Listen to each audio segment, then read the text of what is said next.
The junk slab sports card era is coming, my friends. But you know what? It's going to be okay. We're going to talk through it. Stick with me.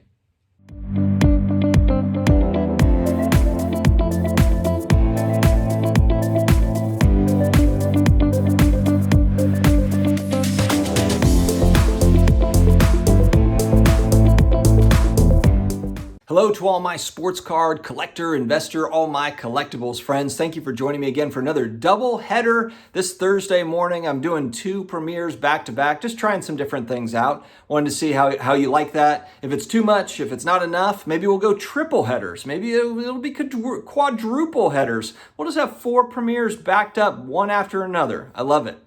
You know that I love doing this, so let's go ahead and kick it off.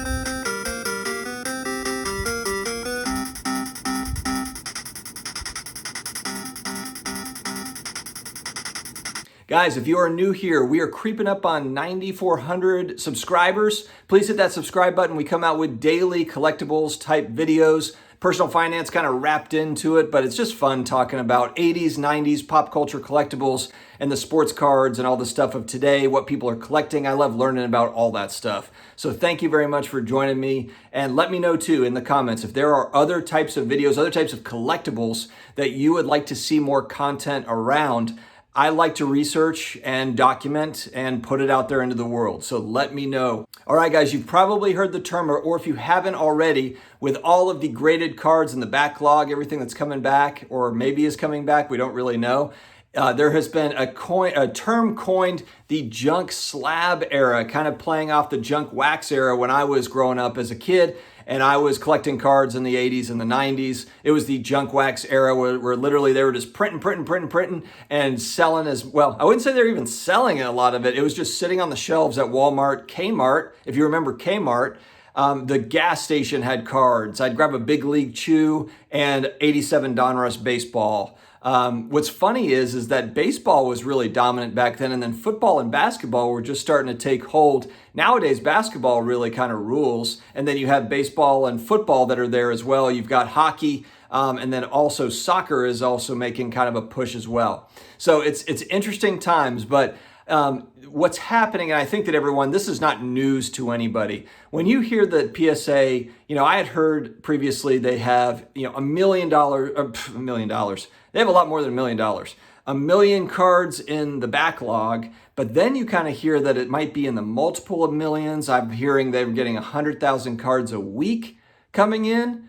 And now PSA has shut down operations really outside of, the $300 service to get caught up on this backlog.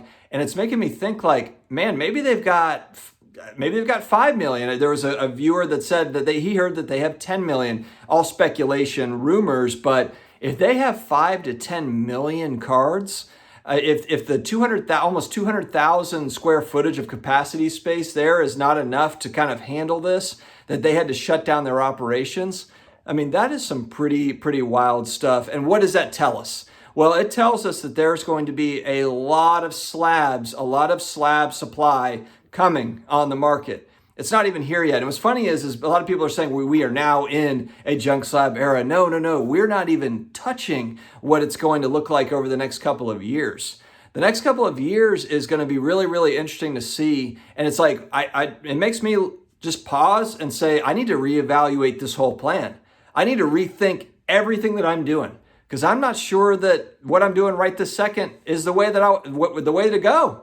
I'm not sure. So I'm taking a hard look at everything right now. I've been going through kind of a reevaluation process over the last few weeks, and I have been buying, but very specific, and I will share, I've got kind of a mail day that's coming up over the next probably 5 to 7 days, because I'm waiting on things to come in. I want it to be a fairly big mail day so I can go through it and just kind of explain the thought process behind it. But yeah, it's been just complete reevaluation, got to rethink it. Something I think that will be really good about this, it will further create varying price points for graded cards. What does it mean for the raw card market? I think that's going to be really interesting. I mean, another pro or positive is that you're not necessarily dealing with as much of the oh, there was a scratch on this card that I didn't see, this raw card that you sold me. I'm sending it back for a refund. This wasn't disclosed in the listing or whatever. I think that, well, it kind of negates all of that. It negates a lot of that. And what's funny is that's all that people did when I was a kid growing up, because there was no third-party grading. So you were always squabbling about condition for Michael Jordan rookie cards or whatever it was, Jerry Rice rookie cards in the card shop. It was, the guy's like, oh, this is near mint to mint. It might be might nowadays be a PSA 3. But I think it kind of, if you think about it from that standpoint of, look, there's not going to be very much raw, and maybe the raw stuff is heavily discounted on more of the common stuff for sure. On the rare stuff, you're probably fine because people are still going to want it. If it's extremely rare, it's a numbered card, it's of a player that they want, then they're going to pay for a raw card. But I think a lot of the common players, a lot of the common cards that are widely available, in a raw format, I just wonder where that pricing is going to look in a year, 2 years, 3 years down the line. My next thought is it's time to be picky. Be really, really picky. I've done that too. It's because there's so much inventory out there, and we've seen kind of a lull in pricing. And I don't think it's a bad thing. It's a buying opportunity. There's so much talk about we're buying low to sell high. Well, in order to buy low to sell high, you have to take that risk. The player might not be as talked about right now or whatever. That card might not be as talked about. And that's why the price is low. That's when to get in many cases, if it's a card that you want. What we don't want to do is be chasing. And that's where we get stuck and we get into trouble. I've done it before, but I really have tried to get more discipline on chasing cards and I don't mind paying above comps if it's a player and a card that I believe long-term is a great bargain. And I've done that here recently. I have recently paid on a card twice. That's $100 over the recent comp. But it is a player I believe in. It's a card that I really love and I believe in, and I'll be sharing that with you guys. But I guess that's my point is be picky, but I don't think it's a bad thing to pay a little bit extra above comps right now if it is something that you feel is a long-term hold that you'll be in good shape with. That's the way I'm looking at it, and that's the way I'm doing it.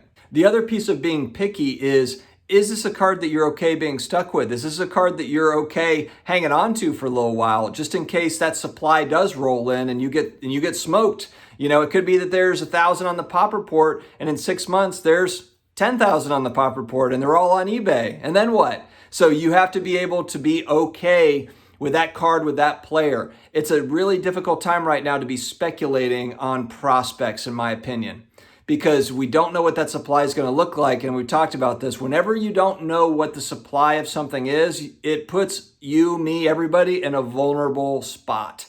We are vulnerable when we don't know the supply. And sports cards, we don't know the print runs. We have the population reports, but the population reports are a moving target.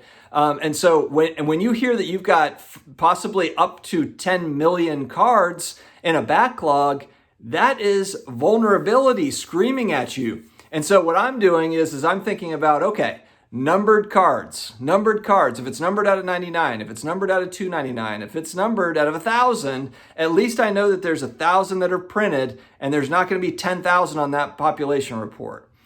So numbered cards, I believe, offer some sort of safety. I know people have gone into goats. Goats would be another. It's been talked about to death, really. It's been talked about goats. But, there is something to be said for just knowing a player's career, their Hall of Fame career. They are the greatest of all time in their particular sport. There is something to be said for that, especially if you're looking to hold long term. I think for short-term flippers, maybe there's a different approach. But if you're a long-term hold person and you're not necessarily sure that you want to hold on to Jason Tatum's forever, let's just throw him out as an example, then maybe we're rethinking. The other piece I think about is when I look at a population report, if there's under 100 of that card and that card is 20 years old or it's 30 years old, yes, that population report could go up on the higher grades like an 8, 9, 10. But once you start getting into vintage stuff or even 80s stuff, that's the thing that's going to be really, I guess, interesting. I'm watching that closely. These population reports over the next 12 months is how many of these 80s cards are going to come back 8, 9s, and 10s. And part of me is like, they're condition sensitive. I don't think they're going to. But then there's another part of me that's thinking like, But how many people have pristine condition, collections that have been in the, that they've taken really good care of, because you hear about it. You hear about, oh, we found, this in my grandfather's basement. It's a box full of Babe Ruth cards. And maybe they didn't get a PSA 10, but maybe it got a PSA 5 and it's a 70-year-old card or an 80-year-old card or whatever it is. And you're like, how? How is it not completely torn to shreds? The point is we just don't know. But we're trying to take our best guess. We're all speculating on all of this stuff. It's pure speculation, but that is part of the fun and that is part of the volatility that we enjoy.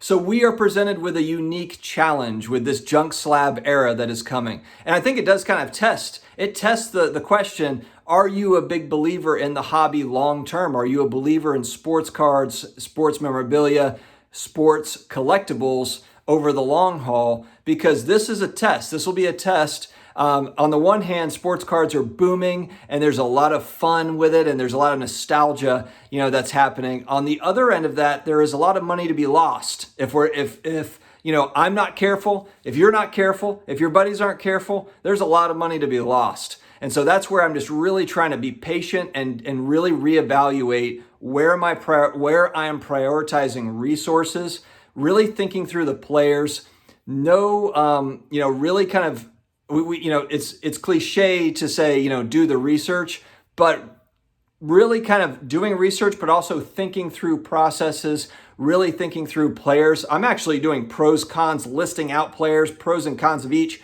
where, I'm all of that, all of the stuff, I'm trying to do as much as I can to have a grasp on my plan moving forward and being really strategic. All right, guys, like always, we like to end on a positive note with a positive affirmation.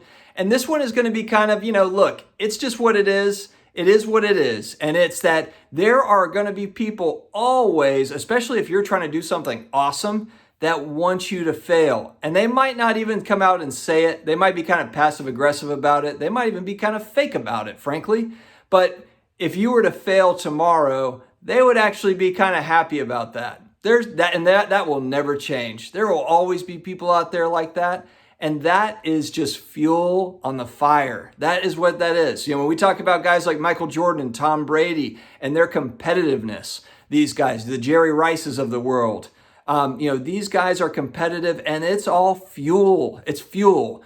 So use that as motivation for whatever you're trying to do. If you're trying to do something amazing, don't think that there won't be plenty of people that are naysayers or are trying to knock you down or keep you level-headed. I don't think it's okay to stay humble, but there's also something to be said for people that are just kind of hoping that it doesn't quite work out so that you are not growing essentially. So you know what?